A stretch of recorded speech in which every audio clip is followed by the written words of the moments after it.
भैया दूज पर्व पर बहनों ने भाइयों को तिलक लगाकर की दीर्घायु की कामनाएं। गोंडा की लोकल खबरें, राजन कुशवाहा की यह रिपोर्ट।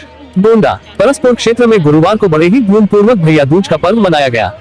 इस दौरान बहनों ने भाइयों को टीका लगाकर ईश्वर से उनके लंबी उम्र की कामना किया। इससे पहले बहनों ने अपने अपने घरों में भाई दूज पर होने वाली औपचारिक पूजा अर्चना किया। भाई बहन के अटूट प्रेम को लेकर गुरुवार को हर्षोल्लास का माहौल रहा है। भाई की लंबी उम्र की कामना करते हुए बहनों ने टीका लगाया। इसके बाद भाइयों ने बहनों को उपहार देकर रक्षा का वचन दिया। कहीं भाई बहन के घर जाकर तो कहीं बहन भाई के घर जाकर चंदन टीका लगाया। बताया जा रहा है कि इस बार सूर्य ग्रहण का असर भैया दूज के पर्व पर भी देखने को मिला। यही वजह है कि दीपावली के तीसरे दिन मनाए जाने वाले इस पर्व को इस बार उसके भी एक दिन बाद मनाया गया है। माथे पर टीका लगाते हुए बहनों ने अपने भाइयों की सलामती दीर्घायु की दुआ मांगी। वहीं सुबह से ही दुकानों पर खरीदारी करने के लिए महिलाओं और युवतियों का तांता लगा रहा है। मिठाइयों से लेकर आकर्षक तोहफों की खरीदारी की गई। बहन भाई के प्रेम को दर्शाता भैया दूज का त्योहार शहर के साथ साथ जिला भर में धूमधाम से मनाया गया। भाई बहन के अटूट प्रेम को सूत्र में पिरोते इस त्योहार को जितना उत्साह बहनों में दिखा उतने ही भाई भी उत्साहित दिखे। भाइयों ने भी अपनी बहनों को स्नेह स्वरूप उपहार भेंट किया। बाजार में महिलाओं और युवतियों ने जमकर खरीदारी किया। मंदिरों में इस मौके पर सुबह से ही पूजा अर्चना के लिए तांता लगा रहा है। धनतेरस, छोटी दीपावली, लक्ष्मी पूजन, गोवर्धन पूजा और भैया दूज के साथ ही दीपावली का पर्व हर्षोल्लास के साथ संपन्न हुआ। भाई दूज के रूप में मनाए जाने वाले त्योहार के लिए ऐसा माना जाता है कि दीपावली के बाद भाई दूज के दिन ही यमराज ने अपने बहन यमी के घर का रुख किया था। यमराज की बहन यमी ने उनके माथे पर तिलक लगाकर सलामती की दुआ मांगी थी। इस पर यमराज ने अपनी बहन को हमेशा इस दिन उसके पास आने का वचन दिया। मान्यता है कि इस दिन जो भी भाई अपनी बहन से माथे पर तिलक लगाता है उसकी लंबी आयु होती है। पौराणिक कथा के अनुसार भगवान कृष्ण ने नरकासुर का वध करने के बाद अपनी बहन सुभद्रा के घर का रुख किया था। कृष्ण की बहन सुभद्रा ने दिए जलाकर भाई का स्वागत किया था और तिलक लगाकर लंबी उम्र की दुआ मांगी थी।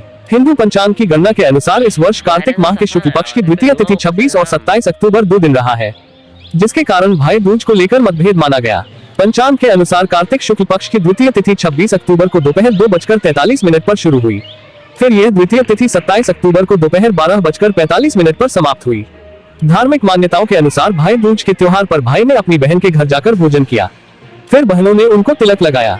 इसके अलावा धार्मिक मान्यता के अनुसार भाई दूज या यम द्वितीया के दिन भाई बहन साथ साथ नदी में स्नान करने का बहुत महत्व है। इस दिन कहीं कहीं पर भाई बहन हाथ पकड़कर नदी में डुबकी लगाने की परंपरा है। शास्त्रों के अनुसार ऐसा करने से यम की फांस और पापों से मुक्ति मिलती है। बहनों ने थाली में कलावा, रौली, अक्षत, नारियल, मिठाई और दीपक रखकर विधि विधान पूर्वक पूजन किया। माना जाता है कि इस दिन बहन के घर भोजन करने और उसे भेंट देकर खुश करने से भाई के जीवन के सभी कष्ट दूर होते हैं।